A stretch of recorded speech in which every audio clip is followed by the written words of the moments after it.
그러면 말세, 마지막이라 그러면 어떤 생각이 드십니까? 대부분 말세, 마지막을 이야기하면 사람들이 반응이 두 가지입니다. 한 사람은 이것만 생각하는 거예요. 말세가 됐는데 내가 이러고 있을 시간이 없지. 그리고는 세상 등지고 하나님께 기도한다고 모든 거 다 내팽개치고 자식도 생활도 다 내팽개치고 열심히 그것만 하는 그런 분들이 있어요. 실제로 1992년도에 한국에 시한부 종말론이 가장 강력하게 활동했던 시기가 있었습니다. 다미선교회라고 다 아시죠? 이걸 통해서 여러분 얼마나 많은 피해들을 사람들이 보고 또 교회에 대해서 혐오하는 마음을 갖고 바라보기 시작했던 게 바로 그 시기였어요. 이게 이제 굉장히 무리를 일으켰는데 하나님은 결코 그런 모습으로 우리가 반응하기 원하시지 않는다는 거예요. 또 하나의 반응은 무덤덤한 거예요. 아니 정말 여긴 뭘 와. 내가 있을 때에 안 오시겠지. 그리고는요 전혀 상관이 없는 것처럼 살아가고 있는 그런 모습들을 볼 수가 있습니다.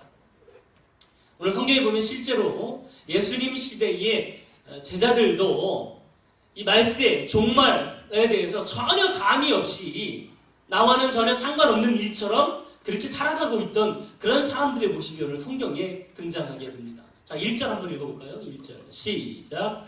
예수께서 성전에서 나가실 때에 제자 중 하나가 이르되 선생님이여 보소서 이 돌들이 어떠하며 이 건물들이 어떠하니이까.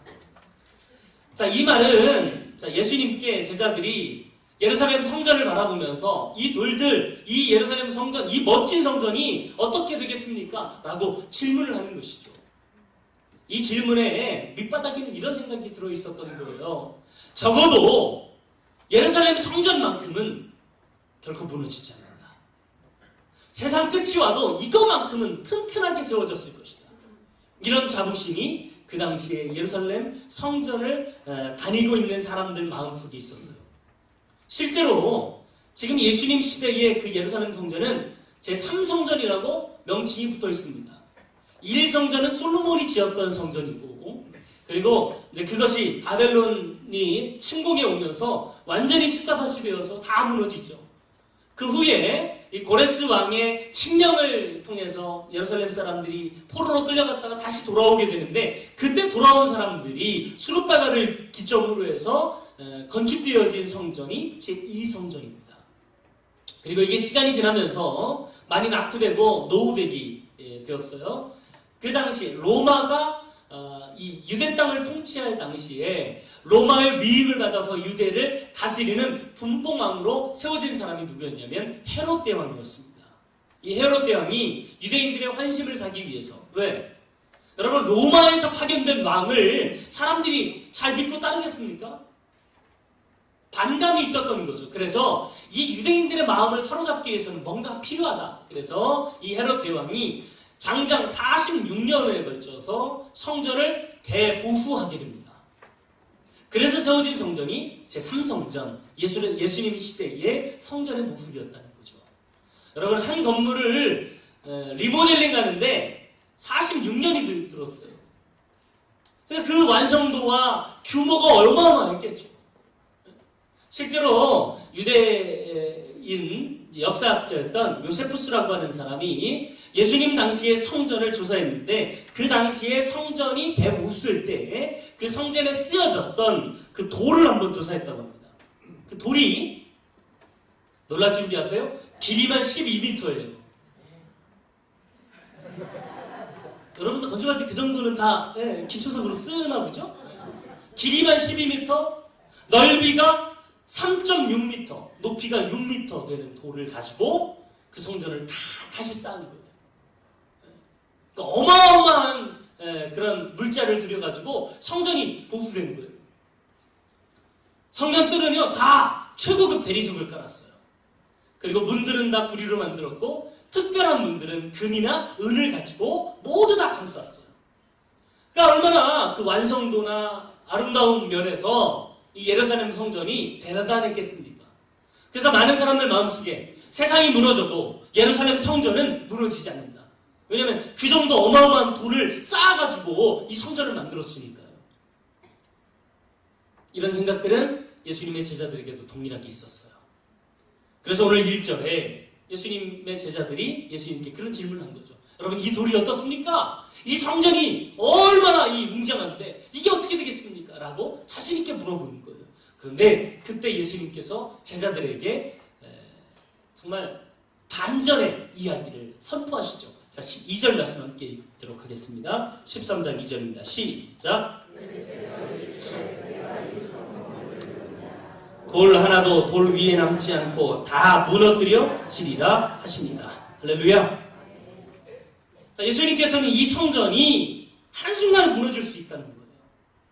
너희들이 죄를 짓고 하나님 떠나면 예전에 썼던 것처럼 바벨론에 의해서 솔로몬의 성전이 무너졌던 것처럼 이 성전도 무너질 수 있다. 이야기를 하십니다. 그리고 실제로 그런 일들은 일어나게 됩니다. 자, 이 말을 들은 예수님의 제자들이 생각이 달라졌어요. 정말 이 성전이 무너집니다. 그러면 성전이 무너지는 것처럼 이 세상도 무너질 날이 오지 않겠는가? 그런 생각을 하면서 오늘 4절에 예수님께 뭐라고 묻냐면 우리에게 이르소서 어느 때에 이런 일이 있겠사오며 이 모든 일이 이루어지려 할 때에 무슨 징조가 있겠습니까? 마지막에 세상이 성전이 무너질 때 어떤 징조가 있겠느냐고 묻는 것이죠. 자, 이 질문에 대해서 예수님의 대답은 성전이 무너지는 것뿐만 아니라 세상의 무너짐도 이야기하고 있어요. 실제로 오늘 본문에 나와 있는 이 내용과 동일한 내용을 다루고 있는 마태복음 24장으로 가보면 24장 3절에서 예수님이 이렇게 이야기합니다. 예수께서 감람산 위에 앉으셨을 때에 제자들이 조용히 와서 이르되 우리에게 이르소서 어느 때에 이런 일이 있겠사오며 또 주의 임하심과 세상 끝에는 무슨 징조가 있사오리이까. 그러니까 예수님께 지금 요청하는 게 뭐냐면 성전의 무너짐뿐만 아니라 이 세상의 무너짐도 이 땅에 올 텐데 그 징조가 무엇입니까? 라고 묻고 있는 것입니다. 그러니까 더 정확하게 이야기하면 지금 오늘 본문에 나와 있는 이 말씀은 이 성전의 최후뿐만 아니라 이 세상의 최후 마지막을 이야기하는 이중 경고의 메시지가 들어있는 본문이라고 할 수 있습니다. 성전의 최후는 이 세상의 최후의 서곡이 될 것이고 성전이 무너진 것처럼 언젠가는 이 세상도 무너질 수 있다는 사실을 말씀하고 있는 것이죠. 여러분, 실제로 예수님의 예언대로 AD 70년경에 로마의 황제였던 베스파시우스의 아들이 이끄는 군대가 예루살렘을 초토화시키죠. 그때 바로 이 성전, 제3성전이 완전히 다 무너집니다. 돌 위에 돌 하나도 남기지 않고 다 무너지게 되죠. 그리고 지금까지 그 일부가 남아서 통곡의 벽이라는 명칭을 가지고 지금도 이어지고 있습니다. 유대인들은 그곳에 가서 기도 제목을 적어가지고요. 그걸 접어가지고 그 통곡의 벽 사이사이에 끼워놓고요. 눈물을 흘리면서 지금도 기도하고 있습니다. 그 흔적들이 지금도 있는 것이죠. 여러분, 예수님이 말씀하신 대로 예루살렘 성전이 무너졌다면 이 세상의 무너짐도 반드시 오게 된다는 사실. 그러면 예수 믿는 우리들이 이 땅의 마지막이 분명 온다는 사실을 알고 믿고 있는데 과연 이 마지막을 어떤 마음, 어떤 자세를 가지고 준비하며 살아야 될까? 오늘 성경은 두 가지를 이해하고 이것을 준비해야 된다고 이야기하고 있습니다. 가장 첫 번째로는 마지막 때의 징조를 이해하며 살아야 된다는 거예요. 그럼 마지막이 올 때에는 반드시 그 앞에 징조가 있습니다. 그럼 비가 오려면 먼저 바람이 불고 먹구름이 끼죠. 천둥 번개가 칩니다. 그러면 아이고 좀 있으면 비가 오려나 보네. 그렇게 이야기를 하죠. 나이 많으신 분들은 어때요? 네, 삭신이 쑤시죠? 네, 다리도 아니고 삭신이 쑤셔요. 네, 그러면 비가 오려나 보다. 증상이 있다는 거예요. 징조가 있다는 겁니다. 여러분, 마지막 때도 마찬가지. 자, 예수님이 이야기하신 이 징조를 잘 이해할 때 우리는 이 마지막을 잘 대비하며 살아가게 될 줄 믿습니다. 오늘 8절까지 보면 세 가지 징조를 오늘 성경은 소개하고 있습니다. 자, 그런데 이 징조가 나타났다고 해서 완전히 마지막은 아니에요. 자, 7절, 8절 한번 읽어보도록 하겠습니다. 7절, 8절. 시작. 난리와 난리의 소문을 들을 때에 두려워하지 말라. 이런 일이 있어야 하되 아직 끝은 아니니라. 민족이 민족을, 나라가 나라를 대적하여 일어나겠고 곳곳에 지진이 있으며 기근이 있으리니 이는 할렐루야. 마지막에 뭐라고 그랬어요? 재난의 시작이다. 마지막이 시작된다는 거예요. 증상이 있다고 해서 이게 끝이 아니고 이 증상을 통해서 또 다른 일들이 벌어지게 되는데 이것이 끝은 아니다 라고 성경은 이야기하고 있는 거예요. 여러분, 우리가 마지막을 이야기할 때는 대부분 내가 살고 있는 이 시점에서부터 마지막을 이야기합니다. 그러니까 성경의 전 역사를 살펴보면서 마지막은 조금 달라요. 우리가 살고 있는 이 시점부터의 마지막이 아니라 성경 전체를 바라볼 때의 마지막은 예수님이 이 땅에 태어나시면서부터 마지막이 시작되는 거예요. 자, 히브리서 1장 1절 2절 말씀입니다. 히브리서 1장 1절 2절 시작. 옛적에 선지자들을 통하여 여러 부분과 여러 모양으로 우리 조상들에게 말씀하신 하나님이 이 모든 날 마지막에는 아들을 통하여 우리에게 말씀하셨으니 이 아들을 만유의 상속자로 세우시고 또 그로 말미암아 모든 세계를 지으셨느니라. 할렐루야. 여러분, 구약시대 때는 선지자들을 보내가지고 하나님이 말씀하셨는데 마지막이 되어서는 예수님, 하나님의 아들이신 예수님을 이 땅에 보내주신다는 거예요. 그러니까 예수님이 이 땅에 오시는 것부터가 마지막의 시작인 거예요. 할렐루야. 지금은 어때요? 그 마지막이 마지막이에요. 마지막이 마지막으로 치닫고 있습니다. 그래서 지금 이 시대를 말세 지말이다 그렇게 이야기합니다. 말세 지말이다. 마지막에 마지막이 다가오고 있다. 자, 여러분, 그러면 마지막 때에 나타나는 징조들은 어떤 것이 있을까요? 여러분, 이 징조를 이해하기 전에 먼저 패턴을 이해해야 됩니다. 자, 마지막이 어떤 패턴을 가지고 진행되고 있느냐. 자, 19절 한번 보세요. 19절 보면 창세로부터 지금까지 이런 환란이 없었다는 거예요. 자, 마지막이 되면 환란이 더 급격하게 진행이 된다는 거예요. 그러니까 환란이, 어려움이, 재앙이 더 강도가 심해진다는 거예요. 심지어는 어디까지 가냐면 24절에 보면 해가 어두워지고 달빛이 빛을 내지 못하고, 그러니까 해와 달이 무너질 정도로 재앙이 심해진다는 거예요. 그 후에 어떤 일이 일어나냐면 26절 보면 그때에 인자가 구름을 타고 능력과 큰 영광으로 오는 것을 사람들이 보게 될 것이다. 그 후에 예수님의 재림이 있다는 거예요. 그러니까 이것이 마지막의 패턴이에요. 여러분, 지진과 기근, 많은 재앙들이 이 땅에 일어나게 됩니다. 예수님 오신 이후에요, 이 땅의 재앙과 기근들, 전쟁의 소식들이 끊이질 않아요. 이런 것들이 점점 가면 갈수록 그 정도가, 증상이 심해집니다. 심지어는 해와 달이 빛을 잃을 정도로, 창조 이후로 이런 재앙이 없다고 이야기할 정도로 그 정도가 심각해져요. 그 정점에 이르게 되면 예수님께서 구름을 타고 이 땅에 재림하시게 된다는 거예요. 이게 마지막 패턴이에요. 자, 그러면 이 마지막이 되면 될수록 어떤 증상들이 일어나게 되느냐. 첫 번째로는 이단들이 미혹하게 된다는 거예요. 이단들이 미혹하게 된다. 자, 5절 6절 말씀 함께 보겠습니다. 5절 6절 시작. 예수께서 이르시되 너희가 사람의 미혹을 받지 않도록 주의하라. 많은 사람이 내 이름으로 와서 이르되 내가 그라하여 많은 사람을 미혹하리라. 여러분, 이단들이 많이 나타나가지고요, 내가 메시아다, 내가 그리스도다, 내가 재림주다 이야기한다는 거예요. 실제 여러분, 우리 주변에 얼마나 많은 이단들이 있습니까? 네? 자기가 재림주라고 이야기하는 사람들 이름 한번 대볼까요? 통일교회의 문선명, 네? 그 사람 죽었어요. 그런데 또 재림주래요. 이제는 그 아들이 그 역할을 대신한다네요. 아니, 무슨 재림주가 죽고 또 그 아들이 또 대신해서 무슨, 말도 안 되잖아요. 근데 통일교 믿는 사람들은요, 그렇게 지금도 믿고 있어요. JMS 정명석을 메시아로 그렇게 믿고 살아가고 있어요. 네? 뿐만 아니죠, 여러분, 우리의 삶 가까이 온 이 이단들이요, 누구예요? 가장 요즘 위협을 하고 있는 게 신천지 아닙니까? 신천지. 네? 여러분, CBS에서 신천지를 이렇게 안 좋은 쪽으로 방송한다고요, CBS를 3,000명 에워싸가지고 대우하고, 좀 무섭지 않습니까? 이게 공산당도 아니고요. 이만희 한 사람을 위해서 그렇게 목숨 걸고 그럴 수가 있어요, 도대체. 여러분, 이단은요, 결코 구원이 없어요. 그러니까 바르지 않은 쪽으로 빠져나가기. 것 자체를 여러분 차단해야 돼요. 누가 와가지고요, 성경 공부 좋은 데 있다고 그러면 혹해서 가지 마세요. 여러분 제발 우리 교회 사는 것만 열심히 하세요. 말씀 양육만 제대로 받아도 절대 이단에 빠지지 않아요.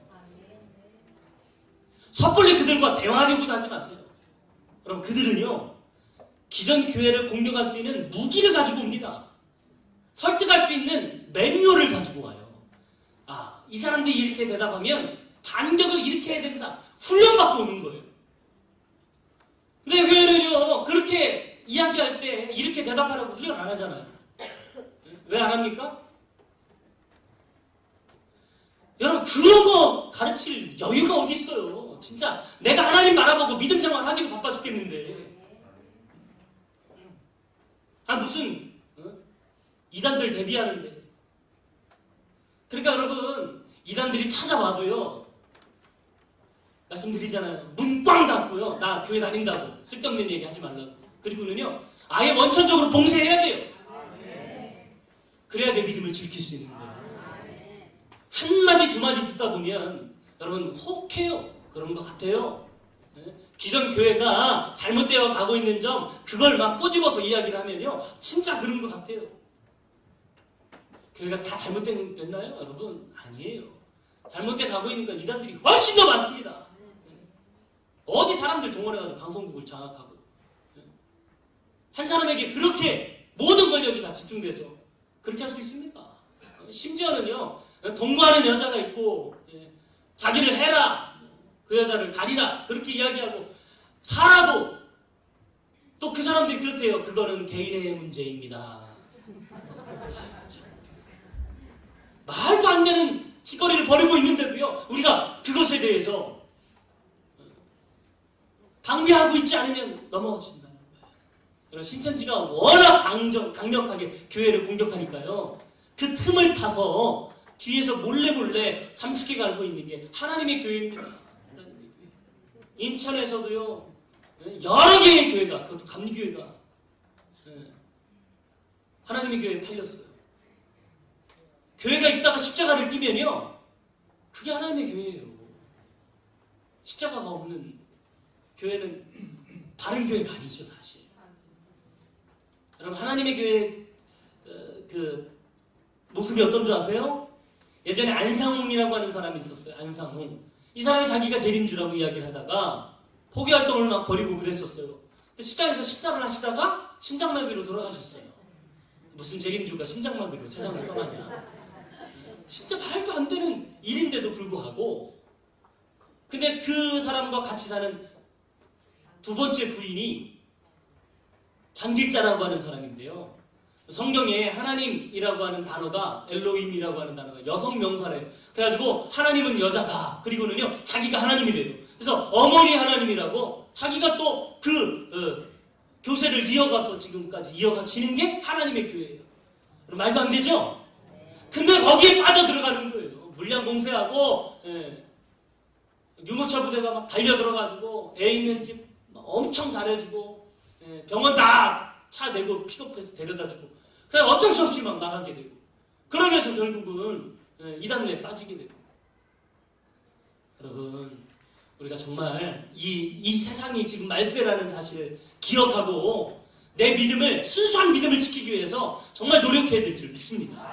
얼마나 많은 이단들이 우리를 넘어뜨리려고 노력하는지 몰라요. 여러분, 예수님이 이 땅에 오신 이후부터 지금까지 이단들, 적그리스도들은요, 끊임없이 교회들을 공격해왔습니다. 없었던 게 아니에요. 새로운 게 아니에요. 다 그 계보에 있는 거예요. 계보에 있는 거예요. 근데 여러분, 마지막이 되면 이 모든 이단들이 하나로 통합된대요. 더 강력한 적그리스도가 나타나서 예수님처럼 실제로 기적도 일으키고 죽은 자도 살아나게 하고, 능력을 일으킨대요. 그럼 사람들이 막 몰려들어서 정말 이분이 메시아구나, 그런 시기가 온다는 거죠. 여러분, 그래도 우리 현혹되지 말고 정말 하나님의 말씀을 근거로 믿음을 지켜내는 저 여러분에게 간절히 바랍니다. 이단들이 막 들끓을 때는요, 마지막에 가까워왔구나. 이걸 타산지석 삼아서 내 믿음, 정말 말씀대로 내 믿음을 지켜내기 위해서 정말 깨어있는 저와 여러분들에게 간절히 바랍니다. 또 하나가 뭐냐면 극심한 사회혼란이 많아질 거라는 것입니다. 사회혼란이라고 말하는 것은 전쟁을 이야기하는 것이죠. 자, 오늘 7절 말씀 보세요. 난리와 난리의 소문을 들을 때에 두려워하지 말라. 이런 일이 있어야 하되 아직 끝은 아니다. 난리와 난리의 소문이 뭐예요? 전쟁의 소문입니다. 자, 8절에도 보세요. 민족이 민족을, 나라가 나라를 대적한다. 이게 전쟁을 나타내는 거예요. 마지막 때가 되면 될수록 전쟁이 더 심해집니다. 실제로 지난 5,500년의 역사를 조사해 본 결과 그동안 무려 14,530여 건의 전쟁이 발발했다고 합니다. 한 해에 2.6회의 전쟁이 일어난 거죠. 얼마나 많은 전쟁이 일어나고 있어요. 근데 이 빈도가 가면 갈수록 더 잦아지고 강도가 더 세지고 있어요. 한 조사에 의하면 주전 54년경 일어났던 전쟁에서는 적군 한 사람을 죽이는데 드는 비용이 75센트였다고 합니다. 그런데 나폴레옹 시대, 나폴레옹이 전 세계를 통치하고 지배하고 있던 그 시대에는 한 사람을 죽이는데 3,000불이 들었대요. 비용이 점점 세지죠. 1차 대전 때는요 2만 불이 들었어요. 2차 대전 때는 20만 불이 들었어요.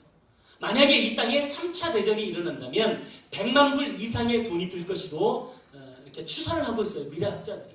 한 사람 죽이는데 어마어마한 돈이 들어가면서 그만큼 더 강력하고 센 무기로 전쟁을 일으키고 있는 것이 지금 현실입니다. 흥미로운 것은 1990년대가 되면서 공산주의가 무너지죠. 원래 미국과 소련이 배치되면서 전쟁의 양상이 이 두 나라 때문에 거의 대부분 일어납니다. 근데 소련이 무너지죠. 소련이 무너지면서 많은 학자들, 사회학자들이 이제 드디어 이 세상에 영원한 평화가 도래했다. 더 이데올로기 가지고 전쟁하던 시대가 막을 내렸으니까 이제는 전쟁 없는 평안의 시대가 찾아올 것이다라고 예언했습니다. 근데 어떻습니까? 지금 전쟁이 없습니까? 곳곳에서 더 많은 전쟁들이 일어나죠. 요즘 일어나는 전쟁의 대부분이 뭐예요? 종교 전쟁이에요. 이슬람과 기독교 간의 전쟁. 이런 전쟁들이 너무 많이 일어나요. 여러분 지금 이 시간에도 인도나 이런 그 이슬람권에서는요 예수 믿는다는 이유만으로 많은 사람들이 죽임을 당해요. 그들이 뭐 피해를 줘서가 아니에요. 종교가 다르다는 이유로 얼마나 많은 사람들이 전쟁을 치르고 있는지 모릅니다. 뿐만 아니죠. 국가 이기주의 때문에 무기 팔아먹으려고 요즘도 얼마나 많은 전쟁들을 일으키고 실제로 그런 일들이 비일비재하게 일어나잖아요. 여러분 어떻게 보면 지금 이 땅의 역사는 성경이 말한 대로 최후의 전쟁인 아마겟돈 전쟁을 향해서 나아가고 있는지 몰라요. 사람들이 평화를 위해서 노력 안 해서 전쟁이 일어납니까? 아무리 노력해도요 노력한 만큼 평화가 있진 않아요. 이 땅의 진정한 평화는 예수님께서 재림하셔서 이 땅에 하나님의 나라를 세우실 때에 진정한 평화가 이루어질 줄 믿습니다. 그러니까 전쟁의 소식이 끊임없이 들려지고 다툼의 소식이 들려지면 마지막 때가 가까이 왔구나 이것을 알고 살아가는 저 여러분들길 바랍니다. 마지막 세 번째 자연재앙이 번번이 일어난다는 거예요. 자 오늘 8절 보세요. 8절 후반절에 보면 곳곳에 지진이 있으며 기근이 있을 것이다. 이것이 재난의 시작이 될 것이다. 오늘 두 가지를 이야기해요. 자연재앙 중에 두 가지를 이야기해요. 하나는 지진입니다. 그럼 최근에 일본의 그 구마모토 현에서 엄청난 지진이 일어났죠. 도로가 끊기고요. 집, 학교들이 뭐 속절없이 무너집니다. 일본이요 건축 기술이 굉장히 발달되어 있어요. 내진 설계를 다 했는데도 불구하고 지진이 일어나서 땅 위치가 달라지는데 뭐 속절없이 그냥 무너지는 거죠. 그뿐 아니죠. 그 시기에 대만, 에콰도르에서도 동일한 지진들이 얼마나 많이 일어나서 수많은 사람들이 죽었습니까? 그나마 우리나라가 지진에서 안전하다고 하는 환태평양 주산대에 속해 있습니다. 그런데 동일한 환태평양 주산대에 있는 일본은 지금 지진에 많이 노출되어 있잖아요. 지금 우리나라도 강도 2, 3되는 지진들이 꾸준히 늘어나고 있어요. 실제로 구마모토현에서 지진이 일어났을 때 제주도나 부산에서는요 여진을 느꼈다잖아요. 지진으로 끝나지 않습니다. 바다에서 지진이 일어나면 거기서 일어난 지진 해일 때문에, 쓰나미 때문에 여러 나라들이 초토화되지 않습니까? 우리나라라고 언제까지 이렇게 안전하다고 볼 수는 없어요. 지진의 소식들이 끊임없이 우리를 위협하고 있는 것이 지금의 실정입니다. 과학이 발달해도 이거 막을 길이 없는 거예요. 막을 길이. 뿐만 아니죠. 지금도 기근의 소식들이 끊임없이 들려옵니다. 여러분, 멀리 아프리카까지 갈 필요도 없죠. 우리와 국경을 맞대고 있는 북한을 한번 생각해 보세요. 북한이 지금까지 기근으로 굶어 죽은 사람이 300만 명이 넘는데요. 300만 명이. 이제는 풀뿌리, 나무 뿌리조차, 나무 껍질조차 없어가지고 그거 몇 개 먹다가 이제는 더 이상 먹을 게 없어서 사람까지 잡아먹는 그런 일들이 지금 북한에서 일어나고 있어요. 실제로 목숨 걸고 탈출해서 중국에 가서 쌀밥 한 그릇 먹어보겠다고 몸파는 청소년들이 얼마나 많은지 모른대요. 그걸 이용해가지고 여러분 중국에서 사람 장사하는 사람들이 그렇게 성행한대요.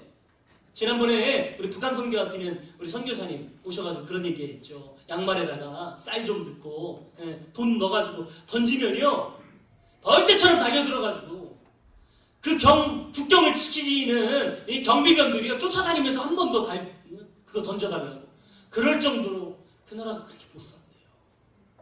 굶어 죽는 사람이 그렇게 많다는 거예요. 우리나라는 복받아서 음식물 쓰레기 처리하는데 몇 조 원이 수십 조 원이 드는데 북한은 지금도 굶어 죽는 사람들이 그렇게 많다는 거예요. 여러분 기근의 소식은 지금도 끊이지 않고 들려오고 있어요. 과학이 발달하고 농업 기술들이 발달해도요 왜 그렇게 많은 사람들이 죽어갑니까? 굶어 죽어갑니까? 다른 거 아니에요. 성경은 마지막 때가 되면 될수록 그런 현상들이 많이 일어난다고 예고하기 하고 있기 때문이에요. 아까도 얘기했지만 비바람이 불고 먹구름이 끼고 천둥 번개가 치면 비가 오겠구나 예상하듯이 우리가 마지막 때의 징조들을 잘 살펴보고 마지막 때가 가까워오고 있음을 알고 경각심을 가지고 깨어있는 저와 여러분들에게 간절히 바랍니다. 두 번째는 마지막 때의 비밀을 알아야 된다는 거예요. 여기서 말하는 비밀은요 시간에 대한 이야기를 이야기하는 거예요. 자, 32절. 자, 13장 32절 한번 가보겠습니다. 자, 32절에 뭐라고 얘기합니까? 시작.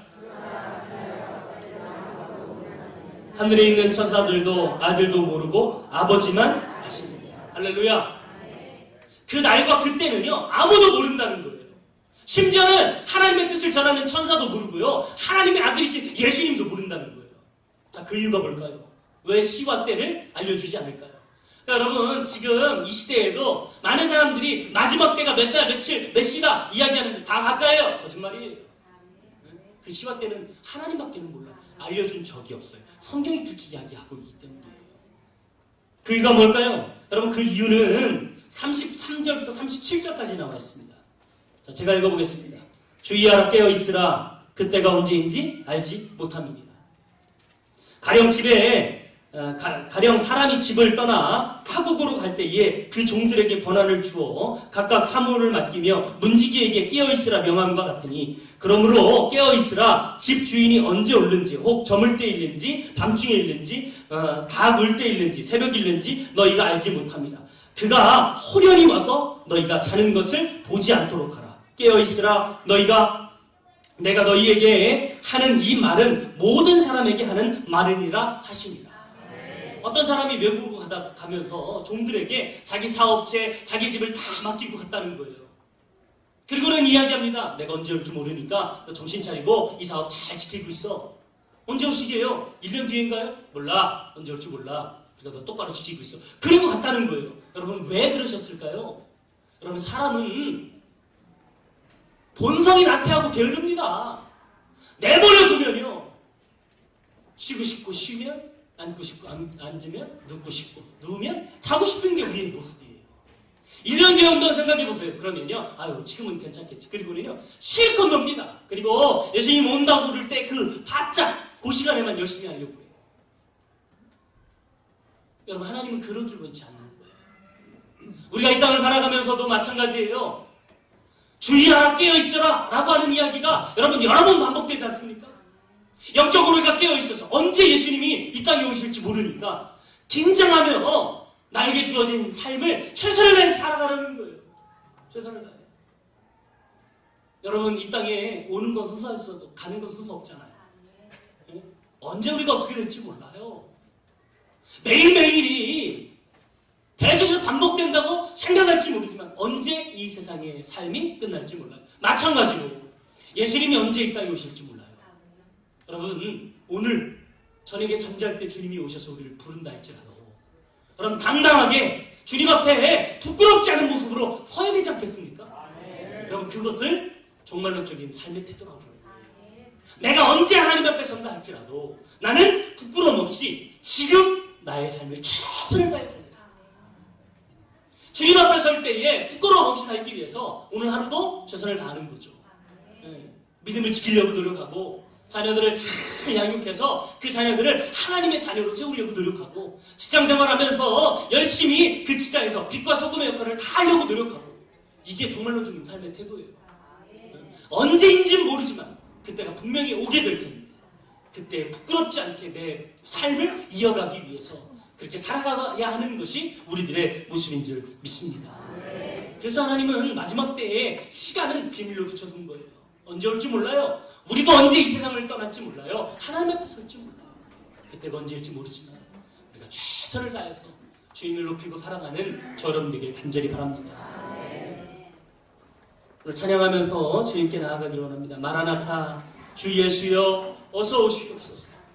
여러분 마지막에 자신 있는 사람 많이 할 수 있는 고백이 마라나타입니다. 주님 어서 오세요. 이야기할 수 있는 이유가 뭐예요?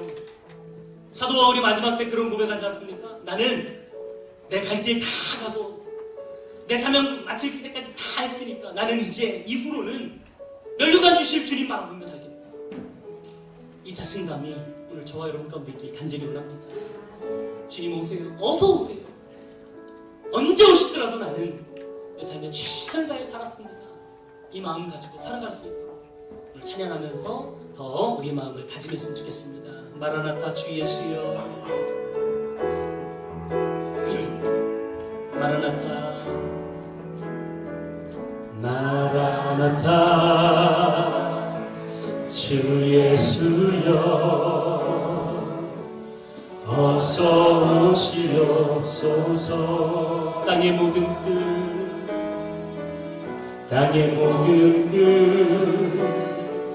모든 족속 주를 찬송하게 하소서. 마라나타